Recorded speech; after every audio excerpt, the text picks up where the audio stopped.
This is Grimm Grinner on all channels. News of violent attacks within the GTA. Short bursts of unrestrained violence and aggressive behavior. Counts down to 0. Devastation spread. Is there anyone there? Welcome to the Wastes. Good evening, Wastelanders. This is Grimm Grinner on all channels, transmitting out of the Brb'Lac radio station that I now call my settlement home, since, of course, the Atomic Maple will always be my one true home. CJ and I have settled in fairly nicely, and some of the Wastelanders we met have been really great at making it feel like a proper home.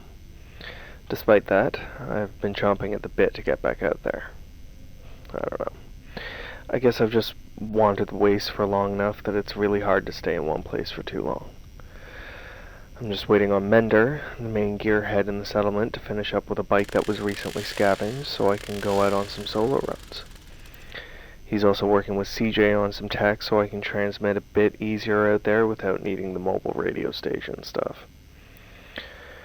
It would certainly be easier to go on short runs, and would have put only one of us at risk of ferals or creeps, so that's something.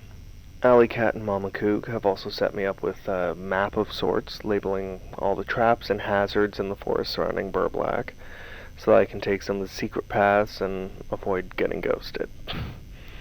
Before I head out, I'm doing my best to commit it to memory, since the last thing I want is to get captured and have it fall into corporate hands.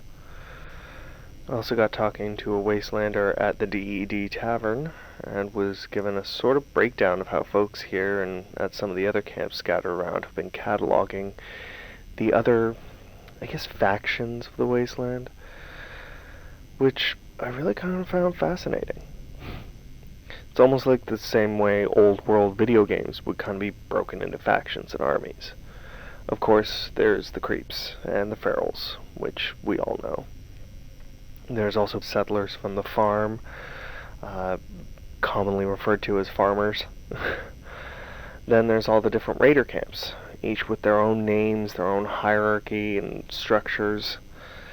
The most prominent in this area has been the Front Street Leafers, a group of raiders who have adopted the look and style of old world hockey players. Not sure personally how much of that old sport survived over the years, but with what I can remember it was pretty violent, so I wouldn't want to get caught by a Leafer out there. There's also the Twin Town Militia, a military force that seems to control some more of the northern regions of the Wastes. Settlements and outposts paid duties to the militia for protection from ferals and any corporate thugs that make it across the borders. This sounds ideal, but I'm also hearing that the militia can be a bit aggressive should those duties not be paid. I mean, it's also a military state, so take from that what you will. I mean, I'm all for some semblance of order in this chaos, but giving up a lot of basic freedoms and then also having to pay for that privilege. I've also heard talk in the past little while of individuals wearing creepy blindfolds with crossed out eyes painted on them, assaulting and sometimes killing individuals out there.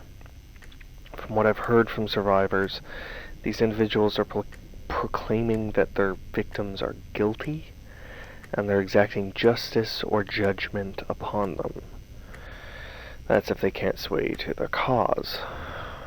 It does sound an awful lot like the judge, which means he's collecting followers. If any of these followers can hear this, just know that the judge will not provide any sort of salvation or peace for you. The only thing you'll get for following that madman is your own death. None of you are judge, jury, or executioner for the Wastes. And to the judge, I hope you know that I'm keeping an eye out for you. And if I find you, I'll end you. Promise. All this talk of groups and factions and the like has got me thinking about the broadcast I was able to find from before the fall, and how the host have referred to his community as the network. Kinda got me thinking that it wouldn't be a bad idea to try and bring together some of us out there under a similar moniker. Us Wastelanders who are just trying to get by, whether that's running an outpost and trying to offer supplies or aid to those in need, or the wanderers among us, collecting stories and helping out in the spaces between. So, in honor of that idea, I'm going to start calling the station here the network. If you're out there and want to be a part of what we're trying to bring back to the wastes, I'm willing to say that you're a part of that network. I almost forgot, I was actually able to get some of that paint I was looking for, and am going to do the sign up later to attach to the door. After that, I think it'll start to finally feel like we've got our space set up. Of course, that doesn't mean I'm not getting out on the road again, but relaxing for a bit longer is going to be a bit nicer. As usual, I'll be monitoring all transmissions as best I can. Mender is also working on rigging up a kind of earpiece that can be patched in so that I can keep an ear on things a bit easier when I'm not in the station. This has been Grimm Grinner, broadcasting on all channels via the network. See you in the wastes. Welcome to The Wastes is a Wasteland podcast brought to you by Edward Grimm Grinner Hutchinson. Come in. This is Roasted Road on frequency 316-5 requesting assistance. We're surrounded by raiders. Gates are holding for now, but not for much longer. Send backup immediately. Feel free to follow me on all social media and make sure to subscribe to hear more new episodes as they release. If you like what I do here and want to get some cool buttons or an enamel pin, check me out on Buy Me a Coffee.